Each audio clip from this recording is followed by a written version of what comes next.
Lettres ornées et tableaux colorés s'exposent à Niederbronn-les-Bains. Madame Killing, l'artiste, nous présente une vingtaine de ses œuvres inspirées du travail de calligraphie et de peinture des moines du Moyen Âge. Un art naïf qui fait apparaître des critères de représentation très ancrés sur le niveau social. Un noble dans ses tableaux prenait les proportions d'un géant à côté des vilains. Un art séculaire à découvrir jusqu'à la fin mars dans les locaux de la Maison de l'Archéologie.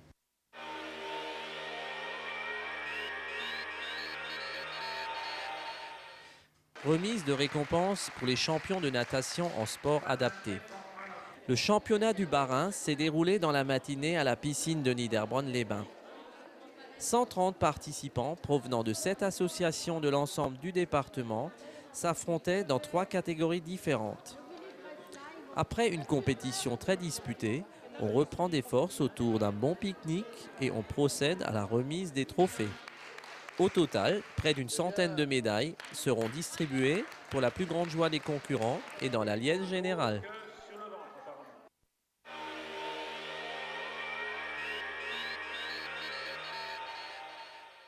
Il n'y a pas d'âge pour fêter les amours.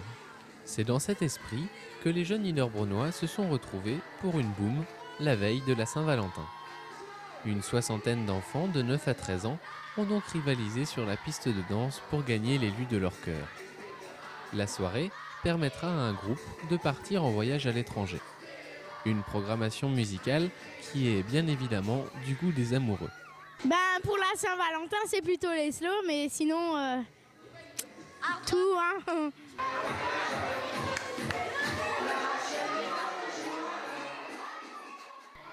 La Saint-Valentin est également fêtée à Reichshofen au service de la jeunesse et des aînés.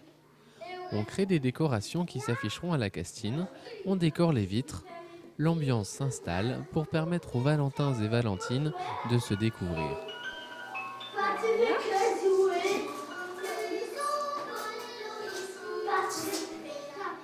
Dans l'après-midi, les enfants rendent visite aux pensionnaires de la Brapa.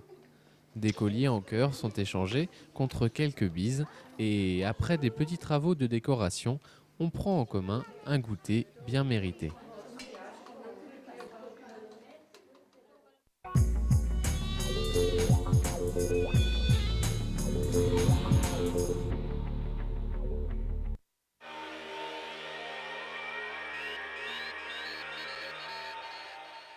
Aujourd'hui, on se trouve à Reichshofen, dans un verger, près de la Castine, et on essaiera d'expliquer ce que c'est la taille d'hiver sur pommier, sur quetchier. Alors, en premier lieu, il y a le tronc. Le tronc, il s'arrête à ce niveau où commencent les premières branches. Tout ça, c'est la couronne, en fait. Tout ce qui est branche, c'est la couronne. Et dans la couronne, il y a les charpentières. Et dans les charpentières, tout ce qui part de côté, c'est les sous-charpentières et les fruitières, on appelle ça. Donc pour les initiés, c'est là où on porte le fruit. Ces petites branches, ces brindilles, c'est là où on produit le fruit pour l'année prochaine. La nature a fait que l'arbre, il répond par rapport aux besoins du sol, c'est-à-dire à la racine. S'il y a une racine qui part d'un côté, l'arbre sera influencé de partir, lui, au niveau de la couronne, du même côté. C'est-à-dire il y aura un développement, non pas harmonieux, mais par rapport à la demande de l'arbre. Une taille d'hiver, c'est avant tout un rajeunissement, c'est rectifier légèrement les défauts qu'on avait remarqués de l'année dernière, c'est-à-dire de la pousse de l'année dernière. Et ce qui est important aussi, c'est de rattraper tout ce qui était cassé par les intempéries, tout ce qui était dû aux plaies, maladies, insectes. Donc c'est tout ça, c'est de vérifier tout ça, c'est l'état sanitaire de l'arbre fruitier. Une vraie taille d'hiver se pratique normalement à partir de la chute des feuilles. Et ça, jusque normalement avant la floraison. D'octobre jusqu'à mi-avril, on peut tailler. En premier lieu, ce qui est très bien à cet arbre, c'est qu'il a un axe central qui est ici, qui est très bien respecté. Ce qu'on va essayer de dégager, c'est le dessus. C'est pour qu'on respecte avant tout la luminosité de la couronne S'il y a des branches qui ont été cassées à un certain niveau, peut-être rattraper toute la branche, peut-être supprimer juste un rameau, c'est-à-dire tout ce qui était plaie, il faut éviter ça. Donc pour nous, la première des choses, c'est de rectifier tout ce que la nature a bien voulu nous casser entre-temps, quoi. Et surtout qu'il y ait le vent qui puisse traverser la couronne pour qu'il assèche le feuillage en été et en printemps. Si au-dessus, la couronne n'est pas dégagée, il n'y a pas vraiment de photosynthèse, l'arbre s'étouffe et il n'y a pas assez de puissance d'absorption pour demander tout ce qui est sève. Et de l'autre côté, s'il n'y a pas assez de photosynthèse, les racines n'arrivent pas assez à pousser. Donc tout est un, mais le problème est qu'il faut que tout soit régulé de la même façon. Un bon tailleur, c'est avant tout une personne qui sait respecter son arbre, qui sait l'écouter et l'observer, c'est ça. Et le reste, dès le moment où il taille, il ne fait pas d'erreur. C'est que la personne qui ne taille pas qui fait des erreurs. Parce que l'arbre, il prend sa pousse normale, donc naturelle. Et ce n'est pas celle-là que nous, on recherche en arboriculture. Il faut passer une première année, tailler l'arbre et revenir l'année prochaine pour voir la réponse de l'arbre par rapport à ce que nous, on a taillé. Donc, il n'y a pas de règle générale. On peut dire qu'il y a à tailler à un certain endroit précis, mais c'est la nature qui prend toujours le dessus par rapport à l'homme et ses interventions.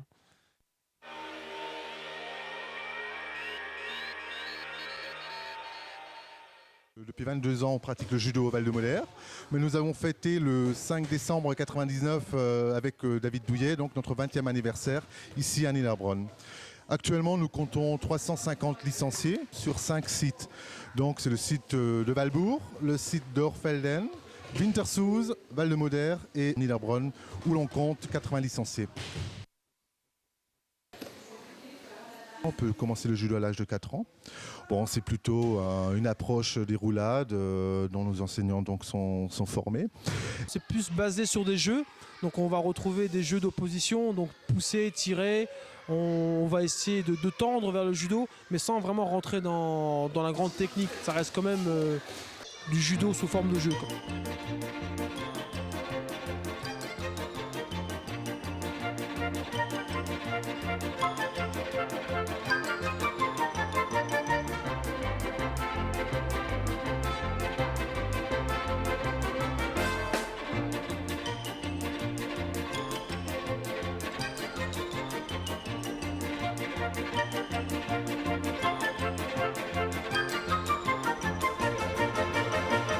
C'est Kawashi, un japonais qui est venu un peu faire découvrir le judo en France. Et c'est lui qui a inventé cette méthode de progression pour que ce soit moins compliqué pour les Européens. Et en fait, il y a tout un nombre de ceintures qui permettent de passer de la blanche à la noire, avec différents stades de ceinture, la jaune, l'orange, la verte, la bleue, la marron et ensuite la noire. La ceinture noire, c'est l'objectif de tout judoka en premier lieu.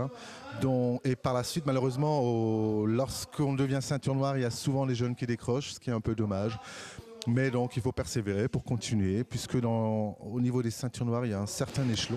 Donc il y a la première dan, ce qui va jusqu'à la 10e dan. Il y a un travail de répétition qui est très très important. Pour apprendre et perfectionner une technique, il faut qu'on répète sans cesse cette technique parce que ça se joue à très peu de choses. Il faut passer sous le centre de gravité du partenaire, il faut saisir l'opportunité du déséquilibre et des fois ça dure même pas une seconde.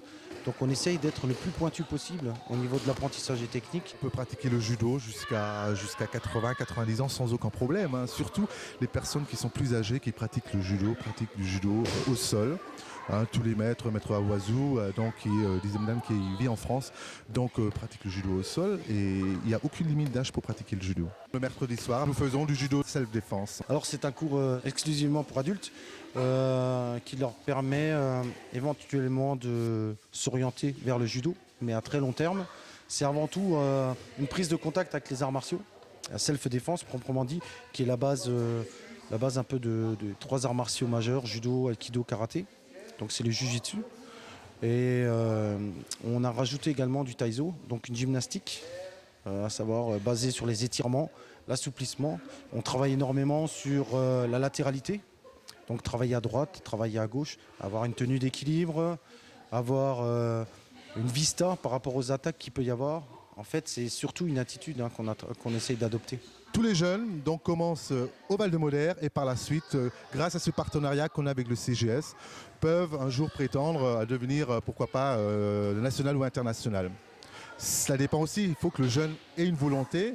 Et c'est vrai que pour arriver là-haut, il faut souffrir et pas mal transpirer. On dit toujours que le judo, c'est une école de vie. C'est 8 principes de vie. C'est devenir aussi discipliné, écouter. Il y a le contrôle de soi, il y a la sincérité, l'amitié, le courage, la politesse. Donc c'est quand même une activité qui est rigoureuse et sérieuse. Donc de ce côté-là, ça peut se retrouver après dans la vie. Le fait d'être sérieux, rigoureux, organisé.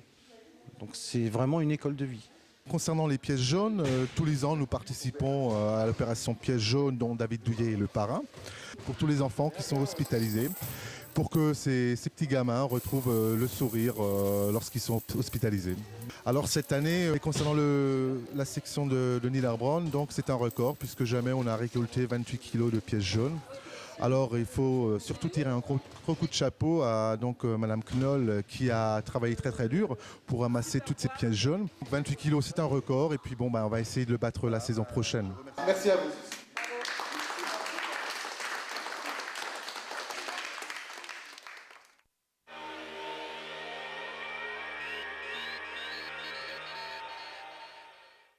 L'État avait demandé à M. Schwartz en 1982 de mener une enquête sur la situation des jeunes.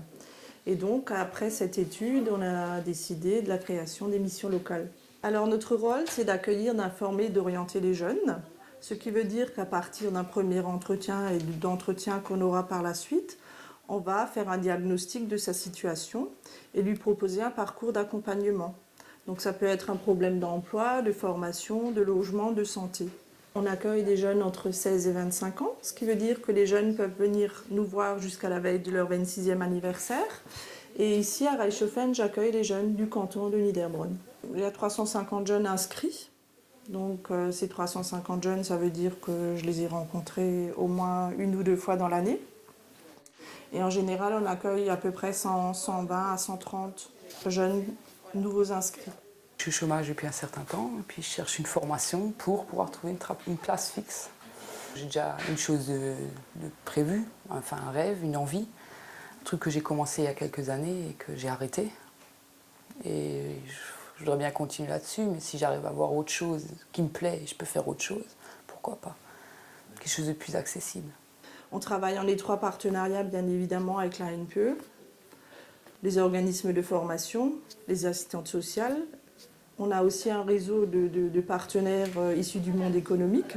Par exemple, il y a un réseau de parrains, c'est-à-dire que ce sont des personnes issues du monde du travail qui, dans leur temps bénévole, accordent du temps à des jeunes dans l'accompagnement vers l'emploi. Très concrètement, on s'entretient avec le jeune de différents sujets, pas forcément de l'emploi directement, parce que ça il l'entend toute la journée, du côté de ses parents peut-être, à la mission pour l'emploi ou à la NPE. Chez nous, l'entretien peut revêtir différents sujets, et le tout c'est de lui donner un petit peu envie de voir la vie autrement, de recommencer, de l'encourager en fait. Sortant du lycée, c'est-à-dire en terminant mon année de bac, on sait pas ce qu'on veut réellement faire dans sa vie. On est encore jeune dans sa tête, jeune dans ses décisions. Et trouver de l'aide d'une personne adulte qui sait ce qu'il veut dans la vie, qui nous guide vers le choix qu'on veut faire. C'est ça que je recherchais surtout. Il y a un autre écho, en fait, quand c'est un professionnel qui tient le discours plutôt que quelqu'un qui peut rencontrer dans un accompagnement comme à la mission locale. Une fois qu'il s'est fait accompagner par un parrain, il se rend compte que finalement c'est un être humain comme lui et que tout ce mythe du chef ou du cadre d'entreprise tombe à ce moment-là. Le côté humain, c'est qu'on va prendre en compte l'ensemble de la situation du jeune. On va lui consacrer autant de temps qu'il est nécessaire. Il peut arriver que des jeunes viennent 2-3 fois par semaine nous voir parce qu'ils ont un petit souci, parce que tout simplement, quelquefois, ils ont besoin de parler à quelqu'un. Et nous essayons, dans la mesure du possible, de l'accueillir assez rapidement. Ça veut dire qu'en général, si le jeune a besoin de nous voir, il a un rendez-vous dans la semaine. La mission locale nous considère comme des personnes, traite le problème cas par cas, propose des aides cas par cas. C'est ça qui est bien. Quand vous arrivez à la NPE, on note votre prénom, Et vous cherchez, vous vous débrouillez, ils tapent sur un ordinateur et ils expliquent l'emploi. Ils ne demandent pas ce que vous faites dans votre vie, est-ce que vous avez un moyen de transport. C'est pas qu'ils ne sont pas assez proches. Ils sont obligés de faire leur travail. Je ne critique pas leur travail, au contraire, ça ne doit pas être facile tous les jours. Mais je préfère la mission locale parce qu'elle est plus proche de l'individu, c'est ça qui est bien, quoi. Nous accueillons un agent ANPE qui vient tous les mercredis dans nos locaux, qui s'occupe donc de l'accueil des jeunes donc, au sein de chaque antenne de la mission locale. Et en fait, à ce moment-là, le passage de relais se fait dans ce cadre-là. Très souvent, elle les aura déjà vus au préalable, etc. Donc le passage de relais est beaucoup plus facile quand on a une personne avec laquelle on travaille étroitement sur le terrain. On trouve surtout une amie à la mission locale, c'est ça qui est génial, c'est que c'est comme notre deuxième maman, entre guillemets. Ça peut être notre grande sœur, notre deuxième maman, elle est toujours là pour nous écouter. Quoi qu'il arrive, quoi qu'il se passe, il y aura toujours le téléphone, un numéro, on peut la joindre. Et c'est ça qui est essentiel. Parce que quand on est perdu dans sa vie, on ne peut pas trouver du travail, on ne peut pas trouver de l'aide. Mais on sait que c'est un point de repère, que la mission locale est un point de repère. Il y a une assistante sociale, il y a un psychologue, une amie qui peut vous écouter et qui ne vous critique pas dans vos choix. Elle vous soutient dans vos choix, elle vous aide. Elle essaie de vous montrer le chemin qu'il faut suivre. Il arrive que des jeunes viennent nous voir encore de temps en temps, après leurs 25 ans. Il est clair qu'on ne va pas les empêcher de venir nous voir s'ils ont une petite question. Bien sûr, on ne peut pas leur consacrer beaucoup de temps, mais le passage de relais se fait assez facilement, je dirais, en général. Moi, c'est la deuxième fois que je viens aujourd'hui et on verra. Voir pour que ça marche le plus vite possible. Parce que je voudrais quand même trouver quelque chose et j'en ai marre de rester à la maison. C'est long. La fin du tunnel, non. Je pense que je suis pas au début, mais au milieu. Et j'ai encore un très très long chemin à faire. Mais je sais que sur ce chemin, je trouverai des gens qui vont m'aider à arriver au bout. Et c'est ça, grâce à eux, que je vais y arriver. Et c'est ça que je voulais dire, quoi. Je sais que j'ai encore beaucoup à faire. Je n'ai que 26 ans, mais je me dis qu'il faut y aller, quoi. Il faut être optimiste. Je sais que ça ne va pas être facile vis-à-vis pour moi et pour les autres, mais je sais que je vais y arriver. Et je ne perds pas espoir parce qu'il ne faut pas perdre espoir.